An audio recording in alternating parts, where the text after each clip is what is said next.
எவரை வேண்டுமானாலும் கைது செய்வோம். அதிலும் குறிப்பாக இஸ்லாமியர்கள் என்று சொன்னால் நாங்கள் எவரிடத்திலும் அனுமதி கோர வேண்டிய அவசியம் இல்லை.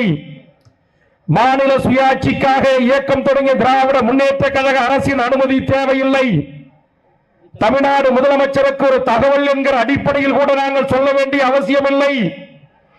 எங்களை எதிர்க்கிற, எங்களுடைய சங்கித்தனத்தை தோலுரித்து காட்டுகிற, சமதர்ம சமுதாயத்திற்காக போராடுகிற, சமூக நீதிக்காக போராடுகிற, சமத்துவத்திற்காக போராடுகிற எந்த ஒரு இஸ்லாமிய சகோதரனையும் நாங்கள் எங்களிடத்தில் இருக்கிற அதிகாரம் பொருந்திய என்ஐஏ என்கிற ஒன்றிய அரசின் புலனாய்வை கொண்டு நாங்கள் தூக்கிச் செல்வோம்.